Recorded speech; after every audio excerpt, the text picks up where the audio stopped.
Thanks very much, Anand, for that very kind introduction. And let me thank the organizing committee for putting up such a wonderful show. Every time I come back to IIT, I'm proud of where we've reached. And I have to tell you that when I was in IIT Delhi, now close to 20 years ago, we used to go out looking for sponsorships for various IIT events.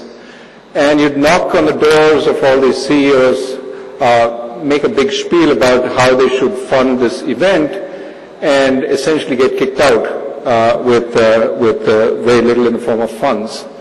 And over time I realized that the reason we had it so hard was because none of these CEOs were from IIT. They were from Stephens, they were from Presidency, they were from Loyola, but there were no IITians because the IITians were still making their way up. I'm glad to read that we have over 300 CEOs represented at this meeting, and I do think that reflects how far IITians have come in the world, as P.N. Vijay said, including the governor of the RBI right now.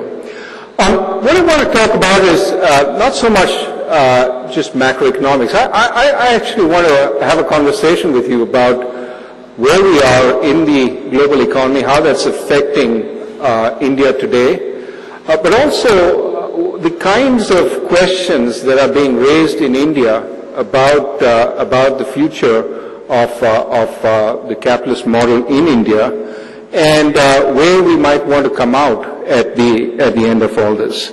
Now, it's no secret to all of you who are managing companies that we are going through a real global crisis. Many of you who are in the export sector already see that. And in many ways, while this is still not the Great Depression, unemployment rates in the United States were 25% of the workforce. We are nowhere near there, and we probably will not get anywhere near there. But this is certainly now being called the Great Recession, because unemployment rates are certainly going to go above where they've been in almost any recession thus far. And certainly India has been affected, not by the same forces I will explain as the global economy, but some forces that are similar and some that are purely idiosyncratic. And clearly there are remedies that are needed to some of this, and I want to talk a little bit about that. But I want to also come at the end of this to talk about the state of capitalism to some extent in the world. And what I mean is not so much the kind of monopoly capitalism that the left likes to rail about, and justifiably so, but the free enterprise system that we IITians have benefited so much from, the kind of system that allows many of us to open firms, to create jobs, to be innovative. And I want to ask, what's happening here? What we've seen over the last year or so across the world is the middle class has lost tremendous amounts of wealth. And the attitude of the middle class towards the free market economy has turned somewhat over the last year or so. And across the world, we see an increasing role of the state, increasing intervention in markets, increasing protectionism. And I want to ask, where are we going to go with all this, and what should we in India attempt to do in perhaps dealing with these forces?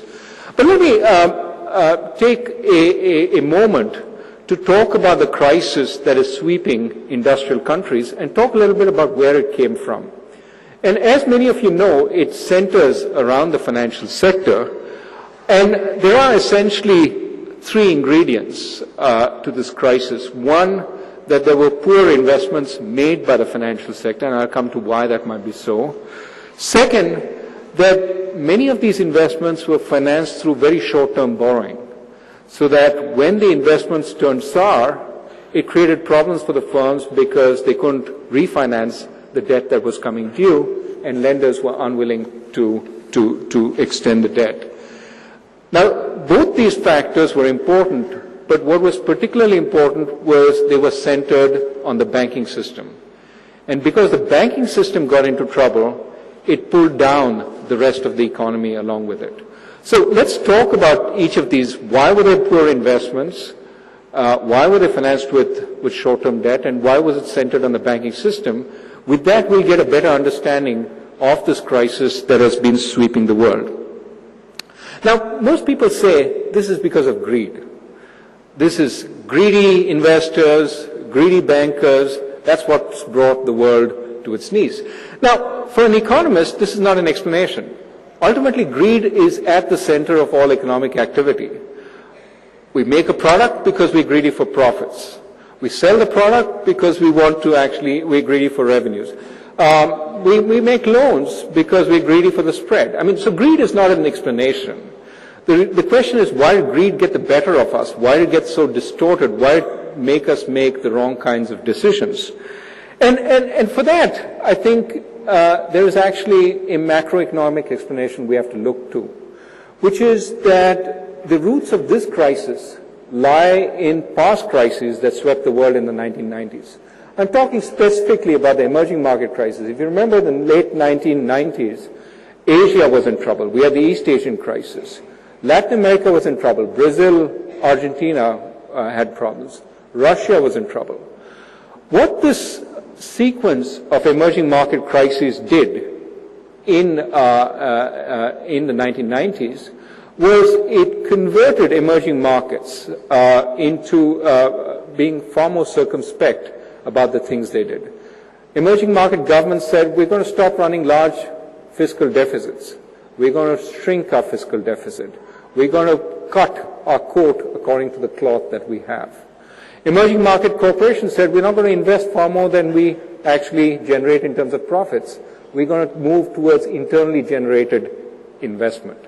So as a whole, what we had was emerging markets turned from being net absorbers of world capital, on net borrowing from the rest of the world, to actually sending their savings into the world economy. So, for example, Philippines used to run a current account deficit of around 8% of GDP. What that means is Philippines invested 8% more than it saved, so that it had to borrow that 8% from the rest of the world. Now, Philippines moved from being a net consumer of world savings to putting 2% of its GDP into the world economy as savings, right? So emerging markets as a whole moved from using the world's savings to sending it out into the world. Now, the world as a whole is a closed system. Engineers understand this. In a closed system, the sum of exports should equal the sum of imports. If one set of countries are exporting capital, another set of countries must be importing capital. If one set of countries are producing too much, in this case the emerging markets, somebody else has to absorb the production. And it turned out initially that industrial countries absorbed this excess production first by expanding their own investments. So they saved less, they invested more, so they absorbed the world's savings.